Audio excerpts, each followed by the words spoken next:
오늘 성경 말씀은 출애굽기 3장 1절부터 10절까지입니다. 모세가 그의 장인 미디안 제사장 이드로의 양떼를 치더니 그 떼를 광야 서쪽으로 인도하여 하나님의 산 호렙에 이르매 여호와의 사자가 떨기나무 가운데로부터 나오는 불꽃 안에서 그에게 나타나시니라. 그가 보니 떨기나무에 불이 붙었으나 그 떨기나무가 사라지지 아니하는지라. 이에 모세가 이르되 내가 돌이켜 가서 이 큰 광경을 보리라. 떨기나무가 어찌하여 타지 아니하는고 하니 그때에 여호와께서 그를 보리고 돌이켜 오는 것을 보신지라. 하나님이 떨기나무 가운데서 그를 불러 이르시되 모세야 모세야 하시매 그가 이르되 내가 여기 있나이다. 하나님이 이르시되 이리로 가까이 오지 말라. 네가 선 곳은 거룩한 땅이니 네 발에서 신을 벗으라. 또 이르시되 나는 네 조상의 하나님이니 아브라함의 하나님, 이삭의 하나님, 야곱의 하나님이니라. 모세가 하나님 뵙기를 두려워하여 얼굴을 가리매 여호와께서 이르시되 내가 애굽에 있는 내 백성의 고통을 분명히 보고 그들이 감독자로 말미암아 부르짖음을 듣고 그 근심을 알고 내가 내려가서 그들을 애굽인의 손에서 건져내고 그들을 그 땅에서 인도하여 아름답고 광대한 땅, 젖과 꿀이 흐르는 땅, 곧 가나안 족속, 헷 족속, 아모리 족속, 브리스 족속, 히비 족속, 여부스 족속의 지방에 데려가려 하노라. 이제 가라. 이스라엘 자손의 부르짖음이 내게 달하고 애굽 사람이 그들을 괴롭히는 학대도 내가 보았으니 이제 내가 너를 바로에게 보내어 너에게 내 백성 이스라엘 자손을 애굽에서 인도하여 내게 하리라. 아멘.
할렐루야. 성가대와 오케스트라의 귀한 찬양에 감사합니다. 고맙습니다.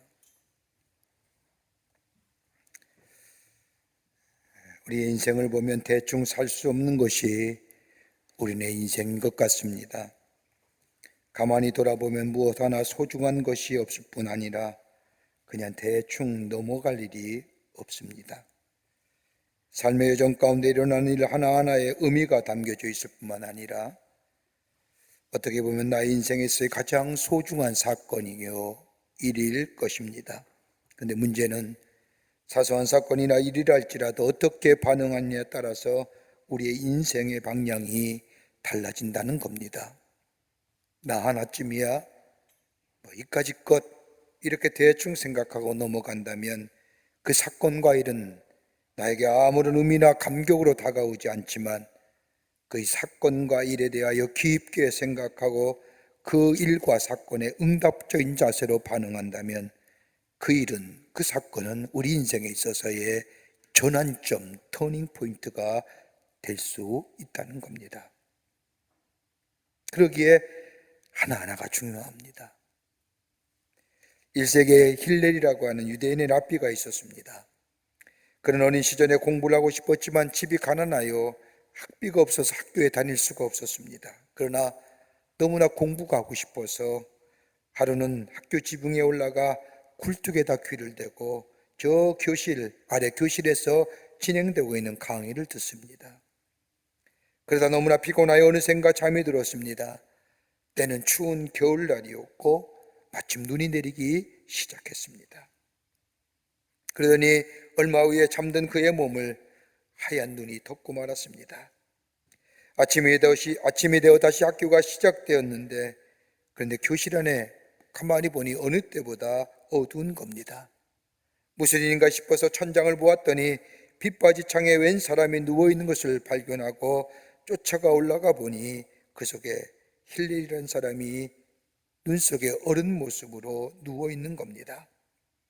사람들이 급히 그를 끌어내어 살려주었고 그때부터 힐렐은 수업료를 면제받고 학교에 다니기 시작을 합니다. 기회를 잡은 힐렐은 열심히 공부하여 많은 학문을 익히어 훌륭한 학자가 되었으나 여전히 가난했습니다. 어느 날 배를 타고 다른 곳으로 가는 길인데 배에 함께 탄 사람들이 남루한 목장의 힐렐을 보면서 저런 사람이 우리와 같이 배를 타는가 하면서 핀잔을 주는 겁니다. 그러거나 말거나 힐렐은 아무 말 없이 배를 타고 가는데 갑자기 해적이 나타나 그 안에 있는 모든 것의 귀중품을 다 털어가지고 가면서 아무것도 남지 않은 그 배에 탄 사람을 외딴 섬에 내려놓습니다. 힐렐은 거기서 사람을 모아 학문을 가르칩니다. 이렇게 사람들을 모아서 학문을 가르치던 힐렐은 마침내 위대한 랍비가 되었고 랍비가 된 힐렐은 언제나 세 가지의 명제를 제시하며 그의 강의와 학문을 시작했다고 합니다. 그 첫 번째가 뭐냐 하면 내가 나를 위하여 존재하지 않는다면 누가 나를 위해 존재할 것인가? 다른 말로 말하면 나 자신을 소중히 여기라는 겁니다. 두 번째 명제는 내가 나만을 위해 존재한다면 도대체 나라는 존재는 어떤 사람인가? 다른 말로 말하면 이기적인 사람이 가장 불쌍한 사람이라는 겁니다. 다른 사람을 향하여 이타적인 사람이 되라는 겁니다. 또 하나의 명제는 지금 아니면 언제라는 말입니까? 라고 하는 이 말, 다른 말로 말하면 특별한 기회가 따로 주어지는 것이 아니라 순간순간 주어진 이대로가 가장 중요한 것이요 가장 소중한 선물이라는 겁니다. 점이 이루어져 하나의 선을 만들어지듯이 지금 이 시간이 가장 중요한 시간이요 이 시간 속에서 나의 삶의 의미와 가치를 찾아야 한다는 겁니다. 여러분, 우리가 지금 하나님 앞에 예배드리고 있습니다. 예배야말로 피조물 된 인간이 창주 되시는 하나님께 드릴 수 있는 가장 가치 있는 의미 있는 행위입니다. 여러분, 그러기 이 시간이 얼마나 중요하고 얼마나 가치 있고 얼마나 의미 있는가를 알아야 됩니다.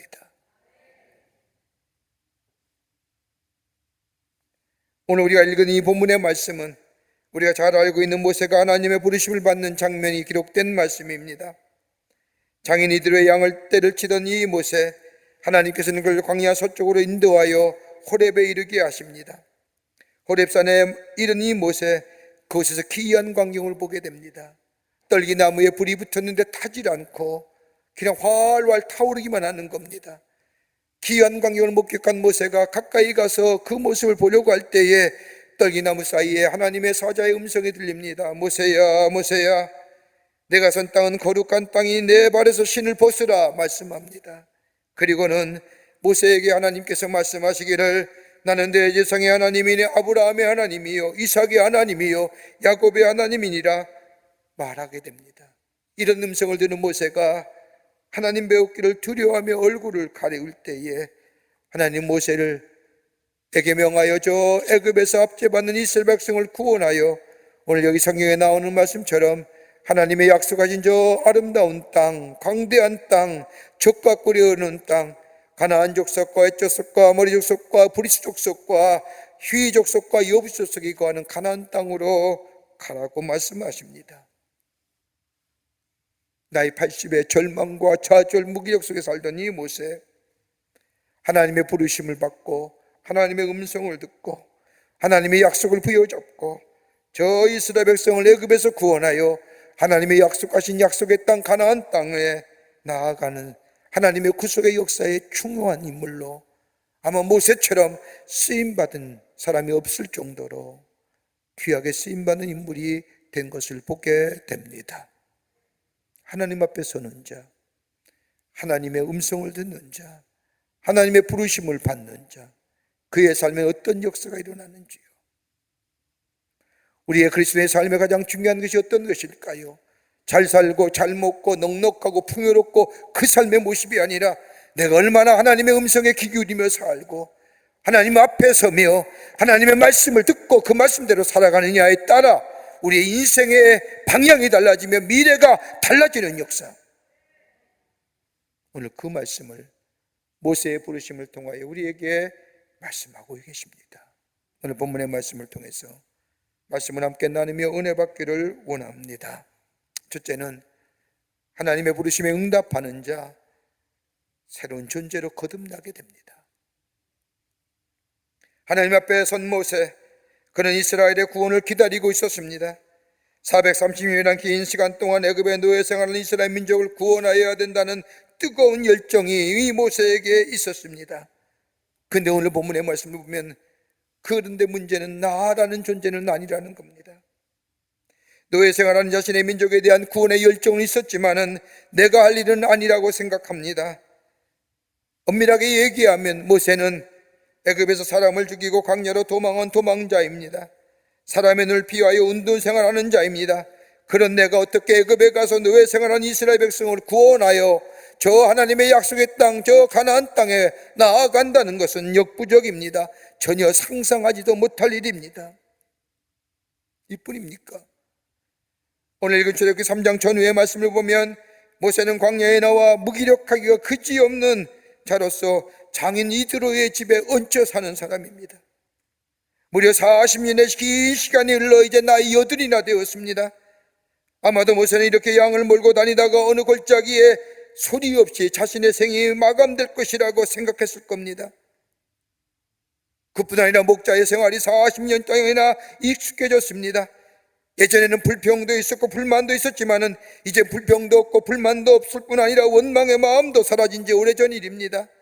그저 익숙한 목자의 손에 이끌려 일에 이끌려 이 골짜기 저 골짜기 다니다가 그렇게 색을 마감하기로 마음먹은 사람입니다. 그런데 이러한 시점에 하나님이 모세를 부르신 겁니다. 80 나이에 모든 일에 익숙한 삶에 그저 이렇게 인생을 살다가 자신의 생을 마감하려고 생각했던 이 모세, 새로운 꿈이나 소망이나 새로운 미래에 대한 생각보다는 현실의 삶에 안주하며 그저 그렇게 시간을 보내어 인생을 마무리하였던 그 모세를 하나님이 부르셨습니다.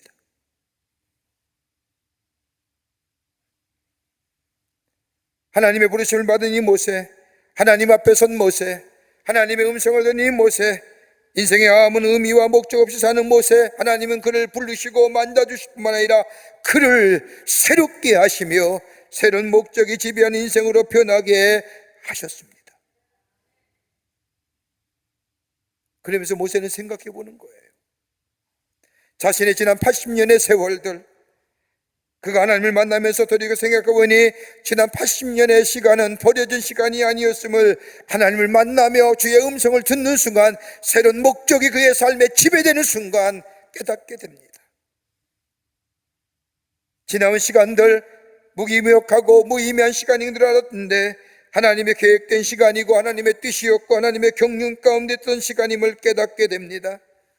버려진 시간이 아니라 하나님께서 예비하신 시간이요, 하나님께서 쓰시고자 하는 훈련의 기간이었음을 모세는 자신의 지나온 시간에 대한 새로운 해석이 그의 삶 속에 있어지게 됩니다. 바로의 궁전에서 당시의 학문과 문명과 문화를 더불어 배웠던 이 모세, 이스라엘을 구원하려고 하면 애굽을 알아야 했기에 이러다 하나님께서는 모세를 먼저 저 바로의 궁전에 보내시어 애굽의 문화와 문명을 알게 하셨던 하나님, 저 애굽에서 애굽의 병사를 쳐 죽여 광야로 도망쳐 나와 이드로 장인의 집에 얹혀 살면서 목자의 삶으로 철락게 했던 모세, 그러면서 40년에 양들을 이리 때려 저리 때려 다니면서 목초를 먹이며 살았던 이 모세, 지난 세월을 생각하니 그것이 그저 허무한 생각, 아무 덧없는 시간으로 생각했지만은 지금 와보니 그때의 그 시간이 나로 하여금 목자로서 양떼를 사랑하는 마음으로 양떼를 어떻게 이끌어갈 것인가 배우며 목자의 심정을 갖게 하셨던 시간이었음을 모세는 깨닫게 됩니다.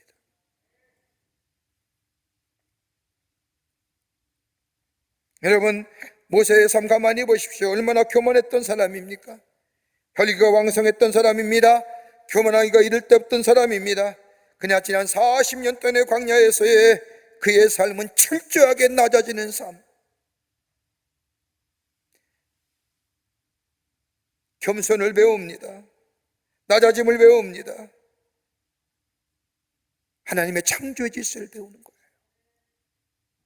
여러분, 성경에 나타난 위대한 인물들 가만히 보십시오. 하나님의 구속의 임무를 감당했던 사람들, 여러분 대표적으로 다윗 같은 인생을 보십시다. 다윗이 사무엘로 인해서 기름 부음 받은 지 몇 년 후에 이스라엘 왕이 된 줄 아십니까? 무려 21년의 세월이 흐른 후에 그는 정말로 유대인의 왕이 됩니다. 21년 동안 그는 어떤 삶이었느냐? 철저하게 암흑과 같은 삶, 버림받은 삶이었습니다. 너는 장차 이스라엘 왕이 되겠다고 기름 부음 받았던 이 사무엘로부터 기름 받았던 이 다윗, 그때부터 그의 삶은 잘 풀려가는 인생이 아니라, 형통케 된 인생이 아니라, 하나님이 도우시고 지키시며 인도하시는 인생이 아니라 처절하게 버림받고 저 광야 같은, 하나님 마치 안 계신 것처럼 몇 번씩이나 저 까마득한 굴 속에서 하나님 어디 계십니까? 하나님 아니 계십니까? 왜 악인은 잘 되는 겁니까? 왜 의인은 이렇게 고통받아야 됩니까? 그때마다 다윗은 누굴 만나요? 하나님의 음성 듣는 거예요.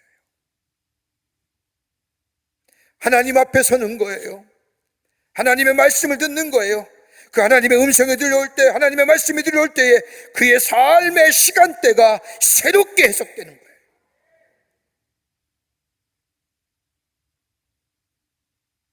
아니었구나, 그것이. 나로 하여금 연단시키는 시간이었고, 나로 하여금 낮아지게 하는 시간이었고, 나를 장차 하나님의 기름 부음 받은 사람으로 쓰임받기 쓰시기 위해서 나를 훈련시키시고 배움의 자리고 철저하게 낮아지는 자리고. 여러분, 시편 73편 17절의 말씀을 보세요. 다윗이 왕이 되었을 때에 그는 해결할 문제가 많이 있었습니다. 그 가운데 가장 그가 머릿속에 떠나지 않는 고민이 있다면, 왜 악인은 잘 될까? 왜 의인은 저렇게 고난당할까? 근데 그 문제가 어디서 해결돼요? 시편 73편 17절의 말씀을 보면 그가 비로소 하나님의 성전에 있을 때에, 하나님의 성소에 들어갈 때에 비로소 저희가 결국 내가 깨달았나이다라고 고백합니다. 하나님의 성소에 들어갔다는 건 뭘까요? 주의 음성 듣는 시간, 하나님 앞에 서는 시간이에요.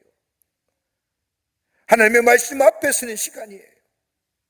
아무리 인간의 이성과 인간의 생각으로 해석되지 아니하고 아무리 생각해도 이해가 되지 않는 장면이 하나님의 성소에 비로소 들어가게 될 때, 다른 말로 하면 하나님 앞에 설 때에, 하나님의 음성이 들려질 때에, 하나님의 말씀이 내 속에 들려질 때에 비로소 그 사건이, 그 일이 해석되어지더라는 거예요.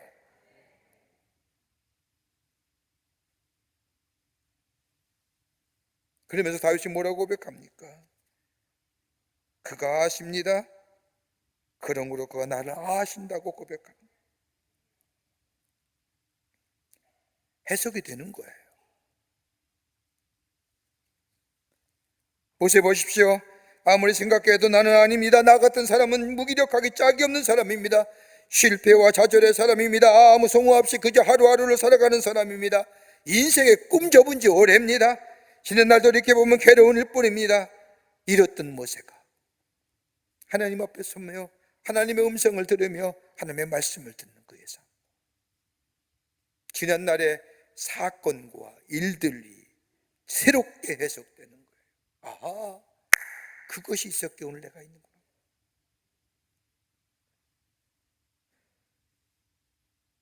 그리고 그는 하나님의 사람으로 하나님의 쓰임받는 구속의 역사의 주인공으로 그는 담대히 나아갔던 것을 보게 됩니다. 우리의 삶 어떠신지요?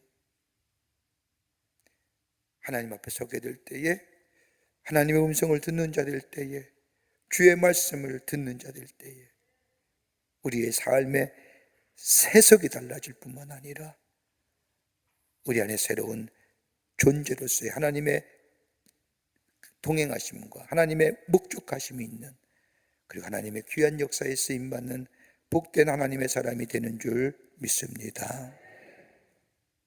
하나님 앞에 서자고요. 두 번째는 능력의 사람이 됩니다. 오늘 말씀을 읽지 않았지만 출애굽기 3장 12절의 말씀을 보면 하나님의 부르심에 응답합니다. 하나님의 부르심에 응답은 했지만 과거의 자신의 모습에 불현듯 이 모세가 생각나는 겁니다. 무기력했던 자신의 모습, 소망 없이 살았던 모세, 그저 하루하루를 보냈던 자신의 모습들, 하나님의 자신을 만나주시고 음성 들려주신 것은 그저 감사하고 기쁜 일이지만은 하나님이 이스라엘 백성을 구원하시기 위해서 저 애굽 땅에 가라는 것, 그 말씀은 도무지 감당을 못하는 거예요. 우리의 삶 속에 그렇지 않습니까? 하나님 섬기며 예배 나오는 건 좋은데 하나님이라고 하나님의 구원의 역사에 동참하여 주의 나라는 것, 이 부담스러운 거예요. 못하는 것 같은 거예요. 그런 사람들이 얼마나 많은데요. 40년 전에 불러주셨으면 어떻게 해보든지 할 터인데 지금의 형편은 아닌 거예요. 40년에 불러주다면 내가 혈기도 있고 나를 따르는 사람도 있고 내게 군사력도 있고 내가 지위도 있고 내가 권세도 있어서 어떻게든지 하나님께서 부르심에 대하여 그 사명 감당할 수 있을지 모르지만 지금은 다 떨어진 거예요. 나이도 들었죠. 무기력하기 그지없지요. 너무 늦은 거예요. 성격상이나 습관적으로나 나이를 보아 불가능하신 거예요. 그렇게 못하겠다는 거예요. 불안감이 앞서는 거예요. 그때의 주님은 오늘 출애굽기 3장 12절의 말씀을 보면 이런 모세에게 뭐라고 말씀하세요? 내가 정녕 너와 함께 있으리라. 하나님이 함께 하실 때에 능력의 사람 되는 거예요. 내가 뛰어나고 내가 달라서 내가 능력 있는 그런 사람이 아니라 하나님의 함께 하실 때에 그 사람이 능력의 사람 되는 거예요. 내가 하는 것이 아닙니다. 무능하지만 아무런 소망이 없지만 하나님이 나를 사용하실 때에 하나님의 능력이 나를 통하여 나타나고 드러나는 겁니다.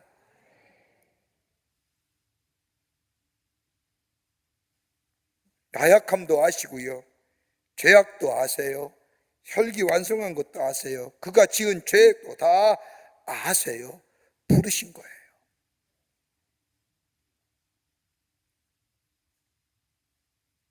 형편과 처지를 아시는 하나님께서 모세를 부르신 겁니다. 그런데도 오늘 본문의 말씀을 읽지는 않았지만 그 다음 장 출애굽기 4장 넘어가면 모세가 하나님 앞에 변명하죠. 하나님, 나 못합니다. 왜요? 나 말에 능하지 않습니다. 여러분, 그도 그럴 것이 말에 능할 수가 없잖아요. 40년 동안 저 바로의 궁전에서 배웠던 수사학이나 표현이나 논리나 표현의 방식이나 다 잊어버렸어요. 광야에 나온 지 아침에 일찍 일어나 양떼를 몰고 이골짜기 저골짜기 다니며 양떼를 먹고 낮이 저물면 집으로 돌아와 잤던 이 모세, 40년 동안 이 생활하다 보니 말이 잊어버렸잖아요. 논리가 무슨 표현이에요? 말하지도 않고 사는데. 이런 모세의 변명에 하나님께서는 누가 너보고 말하라고 했느냐? 사람의 입을 지은 이가 누구냐라고 그의 부족함을 하나님은 아세요. 부족함을 채워주세요. 나를 따르라 하시는 거예요. 여러분, 내가 할 때에는 한계가 있습니다. 내가 섰다고 생각할 때는 그 자리가 넘어짐의 앞자리입니다. 그러나 내가 하는 것이 아니라 하나님이 나를 부르셔서 하나님의 목적하신 바를 나를 사용하시고 그 목적을 위하여 사용하실 뿐만 아니라 하나님의 주권과 영광을 드러내시겠다고 한다면 뭐예요? 나는 아무리 연약하고 무기력하고 죄 많고 형편문제자도 나는 뭐예요? 하나님의 손에 붙들려 능력의 사람 되는 거예요. 여러분, 모세가 지었던 지팡이 어떤 거예요? 하나님이 딱 나무를 잘라서 잘 만드셔서 얘따 이거 너가 져라 이렇게 주셨을까요? 여기 내 능력이 있느니라? 아니에요. 모세가 들었던 지팡이는 저 광야에 바람에 나들기와 같은 나무 젓가락, 나무 조각기, 그걸 모세의 손에 들려지게 될 때에 하나님이 그 지팡이를 사용하시잖아요. 홍해를 가르게 하시고 반석에서 물이 나게 하시고. 여러분, 하나님 앞에 서는 자, 하나님의 음성을 듣는 자, 거기에 하나님이 뜻하신 바가 있고 나를 향하여 원하시는 일이 있고 나를 통하여 하시고자 하는 계획이, 그 음성 듣고 그 말씀에 순종하며 나아갈 때 거기에 뭐예요? 하나님의 능력이 나타나 하나님의 영광 받으실 뿐만 아니라 그로 인하여 나라는 존재가 존귀한 존재로 쓰임받는 놀라운 역사가 일어나게 되는 줄 믿습니다. 이것이 우리의 삶의 목적이 되어야 돼요. 잘 먹고 잘 살고 편안하고 병 걸리지 아니하고, 아니에요.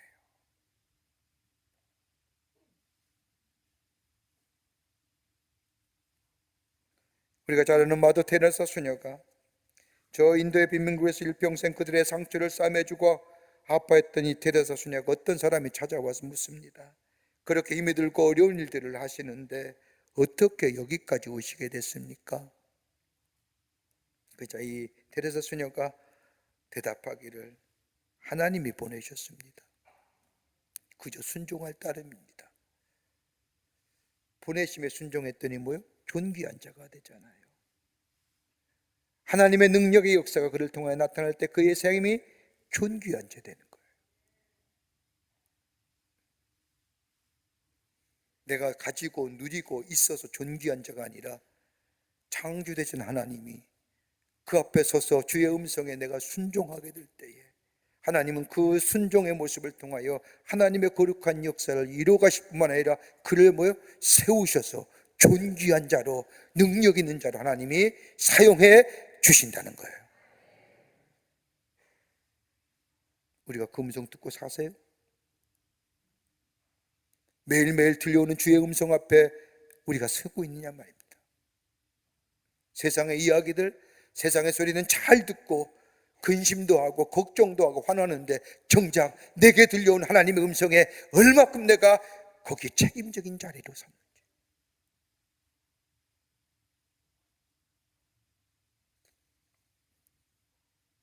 끝으로 하나님의 약속함이 있습니다. 하나님을 만난 모세, 새로운 소망의 사람이 됐지요. 꿈의 사람이 됩니다. 하나님의 음성을 들었습니다. 내가 너와 함께 하겠노라 하시며 보잘것없는 사람 이 모세에게 하나님의 소망을 주시고 꿈을 주십니다. 여러분, 소망은 하나님이 주시는 거예요. 꿈은 내가 가질 수 있는 것이고 그 꿈은 이루어질 수도 있고 이루어지지 않을 수도 있는 거예요. 그러나 소망은 하나님이 주신 것이고 하나님의 약속 위에 세워진 것이고 하나님이 이루기 위해서 했던 그 약속 위에 세워진 소망은 언제나 그것이 우리 안에 이루어지는 거예요. 그러기에 베드로는 뭐라고 얘기했느냐? 이 소망을 갖고 살아있는 소망, living hope라고 얘기합니다. 어때 생겨요? 하나님 앞에 설 때 생기는 거예요. 이 소망은 나만 위한 것이 아닙니다. 다른 사람을 위한 것이고 더 나아가 하나님의 역사를 위한 소망이며 나의 인생의 행복을 위한 소망이 아니라 하나님의 영광과 하나님의 나라를 위하여 쓰임받는 소망입니다.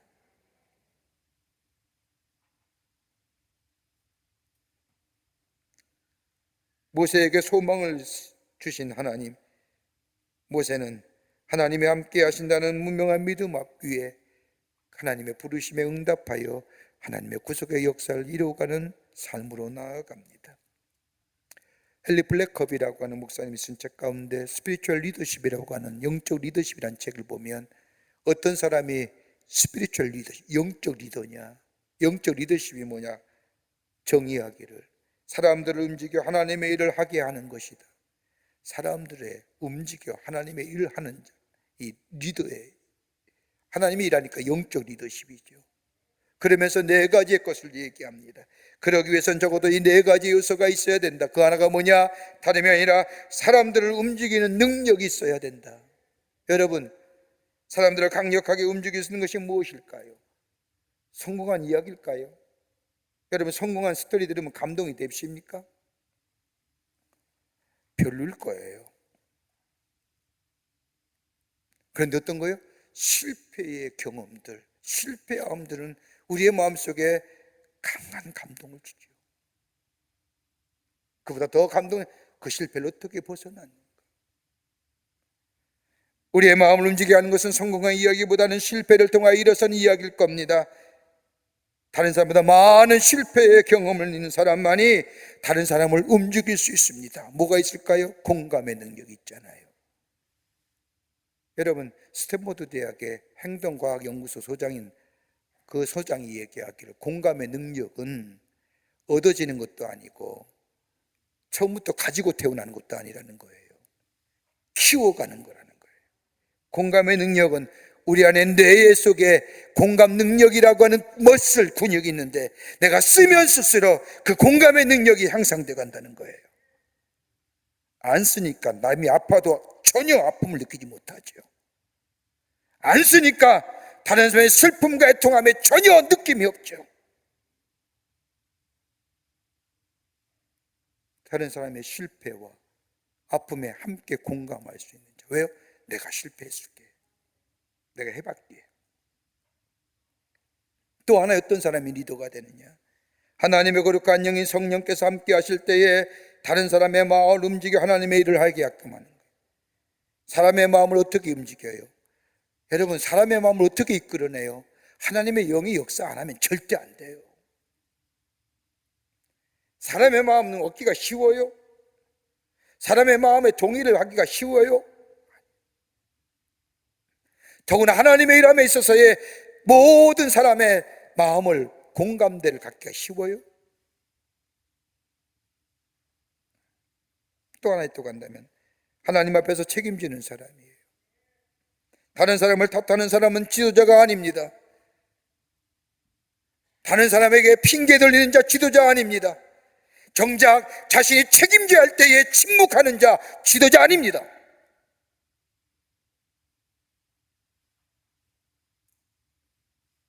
요새 유체, 이탈화법 이런 얘기하는 지도자 아니에요. 정작 책임져야 할 뿐만에 얘기 안 하는 자 지도자 아니에요. 우리 속고 살아요.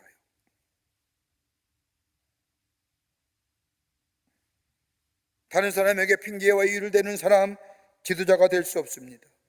또 하나 있다고 한다면 자기가 선택하는 대상을 찾는 것이 아니라 하나님께서 기뻐하시는 자를 찾는 자, 여기에 뭐요? 스피리추얼 리더십이 생깁니다. 여러분 모세 보세요. 모세가 그러지 않습니까? 실패의 경험도 있습니다. 하나님이 지정하는 사람을 세우잖아요. 아론과 홀을 세워서.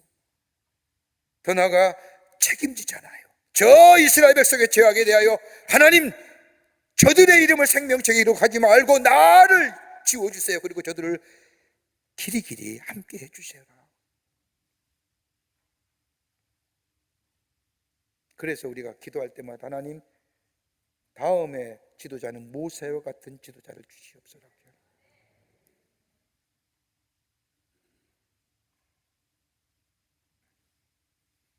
그러면서 하나님은 모세에게 세 가지의 명령과 세 가지의 약속을 해주시죠. 오늘 본문 말씀을 보면 뭐라고 얘기해요?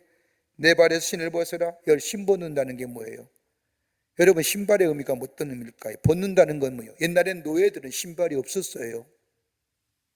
노예는 신발이 없었어요. 맨발로 다녔어요. 노예가 갖는 이 의미는 어떤 거예요? 복종이에요. 순종이에요. 주인의 종속되어 있는 거예요. 신을 벗는다는 것은 이제 내 삶은 나는 종이요 노예요, 내 주인은 하나님 되신다는 거예요. 또 하나 신발이 갖는 게 뭘까요? 어떤 의미일까요? 신분을 얘기하잖아요. 여러분, 신발을 가만히 보십시오. 우리나라의 저 고려나 조선시대에 보면 왕이 신는 신발, 양반이 신는 신발, 세도가가 신는 신발, 머슴이 신는 신발 다 다릅니다. 신발을 통해 신분의 상징. 신발을 본다는 게 뭐예요? 네가 과거에 무슨 일을 했든지 어떤 것을 했든지 no matter what 상관없다는 거예요.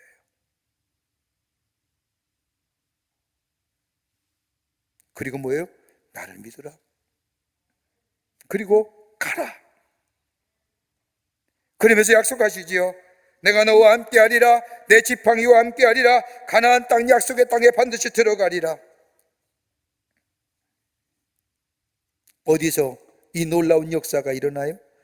하나님 앞에 설 때에, 주의 음성을 들을 때에, 주의 말씀 앞에 설 때에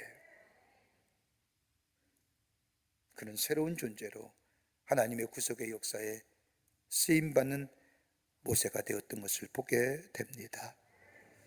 하나님 앞에 서야 됩니다.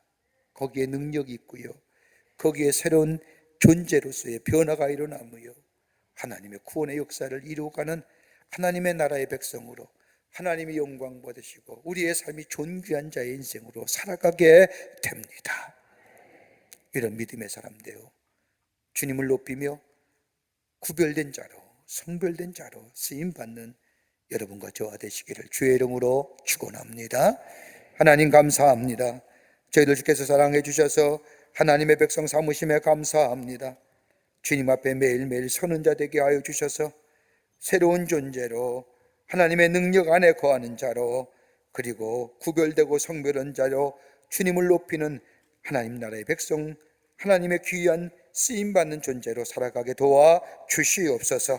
하나님 앞에 서는 자 되게 하여 주시옵소서. 말씀 앞에 서는 자 되게 하여 주시옵소서. 감사드리오며 예수님의 이름으로 기도하옵나이다. 아멘.